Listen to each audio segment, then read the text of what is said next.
So what's the latest on water ballast? How much? Because I mean, like 4 years ago, people, you know, some of the boats like Delta Door had sort of 5 tons of water ballast or whatever in sort of 3 sections. What's the sort of latest thinking about water ballast on these boats? Well, the new rules since 2009, when the AVS worst case, so the angle at which the boat will turn upside down in its worst condition, went from 108 to 110. So it means that the newer boats probably carry a bit less water ballast than we do. And actually, you probably carry more ballast than anyone else. Probably. I'm running 5 tanks on each side, so when we load, we only generally load 4 because 5's taken us over our righting moment, and it wouldn't be faster; it would be slower. So in that situation, we're about 34,000 ton-meters. So that's quite a powerful boat for a boat that doesn't look very fat. Well, what's that in terms of how much water ballast is that? Getting 4 tons or something? What was the maximum you might take on? Well, I mean, around 4 tons if you loaded 4 tanks. And near 5 if you loaded 5. So.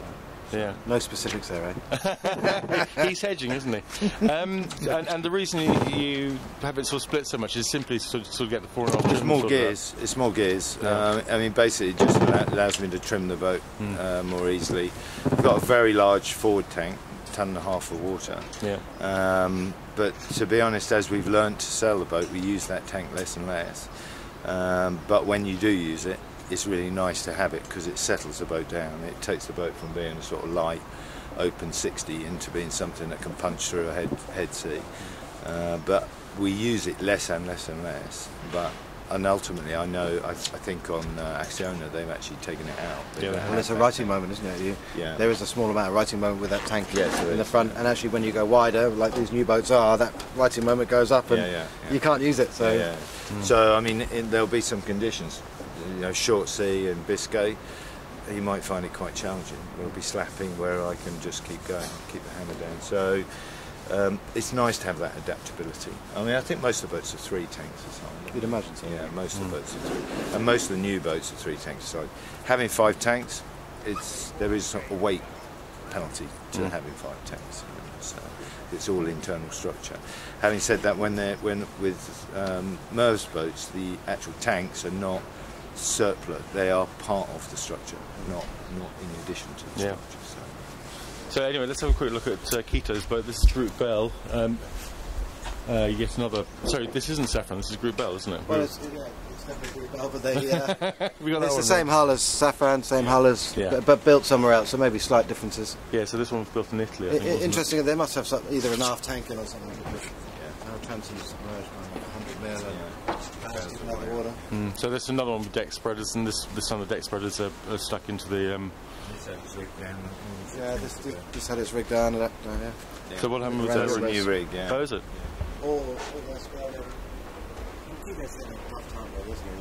Yeah, because he dismasted on the first night last time, didn't he? First night? First night, and then in the Barcelona race he stopped from keel issues. So you know, he's had a real tough campaign, and you know the guy is good. He deserves a bit of luck. He won the solitaire. Yeah, he's got a new addition to the coach roof there, isn't he? Yeah. It seems to be the sort of all the rage at the moment, isn't it? You know, what to do with your coach roof dolls. We're getting more comfortable. But you know, see the boots hit it a few times. He's got that sorted out yet.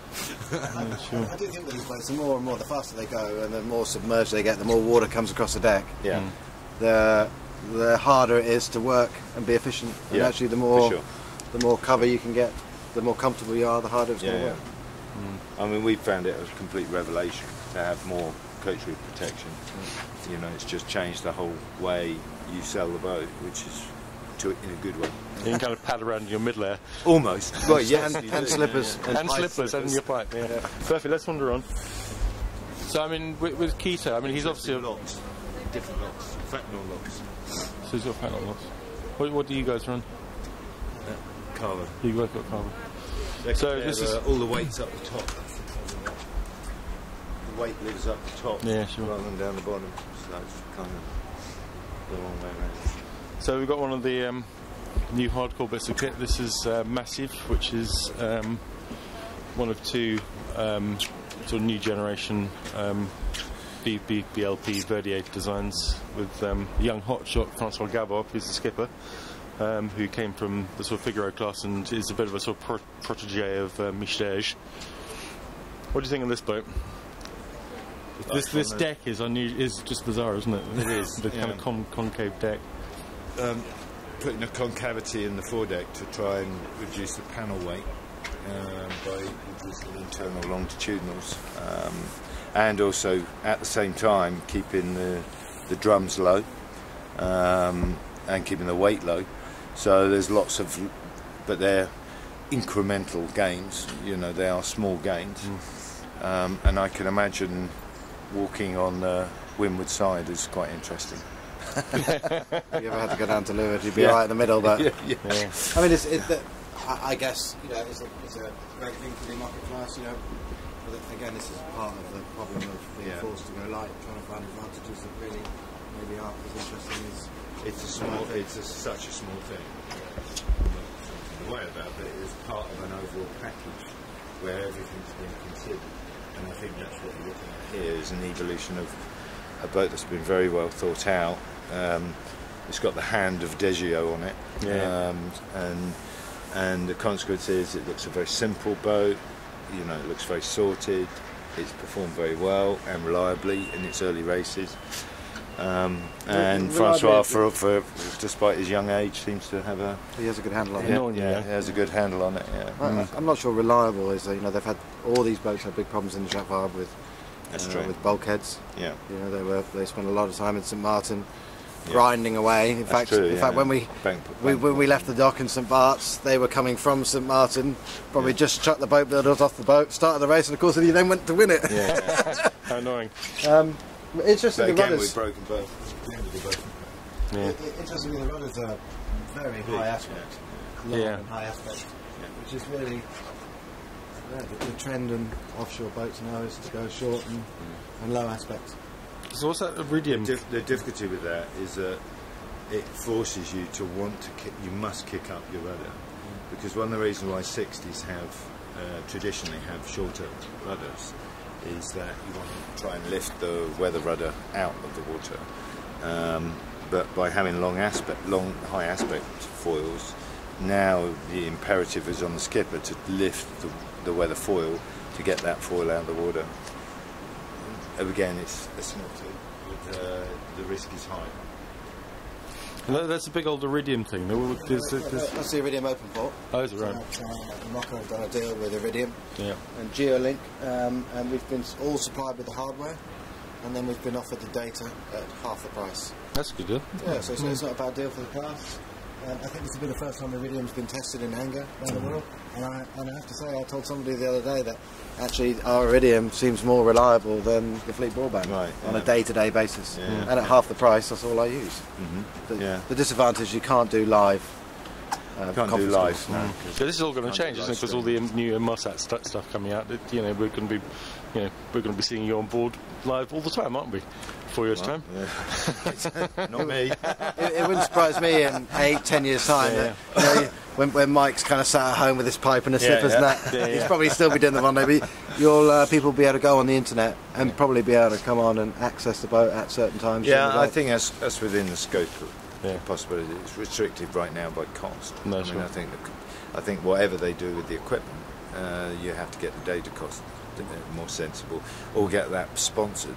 It would make sense for a communications supplier to be a sponsor of an event and really not just cut the price, but really eliminate the price as a factor to get the visibility of the event on a bigger platform. So. That would be cool. So MACIF, this is a bit of a sort of a outshot. I mean, he's a favourite, but he just sort of doesn't quite have the experience now. He's got a great chance. You know, but when you're going to see the Texas boat in a bit, it's the same boat. Armel's been around the world already. One day he's come second. You know, do you think that's a bit of experience that's required? Yeah, I think that's probably helpful. But you know, you just can't. I wouldn't rule him out. No, sure. Francois. The other thing about this boat, sorry, Mike, is just these extraordinary boards. So going into that sort of V shape. I mean, if you look back, you've got PRBs, which are the sort of curvy boards. Groupe Bel's are straighter, but these ones are right outboard. What does that do to the boats, do you think? Well, it's reaching. It's giving them the opportunity to provide some lift on a reach. We did a lot of work on this and got a different answer. Oh, really? And you know, I think the jury's a little bit out on it, but it's a fashion thing. I think to some extent. I mean, some people do that. Some people do other things.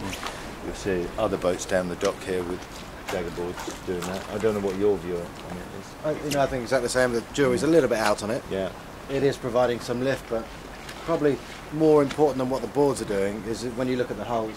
Yeah. You know, we look at this hull now. You can see the chine chine all the way forward. Yeah. Very full bows.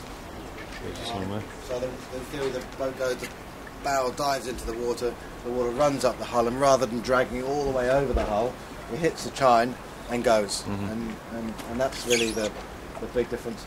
And like Mike says, we'll see different angles. You see the curved ones. They're all trying to generate some lift, but upwind and tight reaching, it isn't necessarily good. No. I think the most efficient way to deploy board area is by having the board vertical in the flow. No, sure.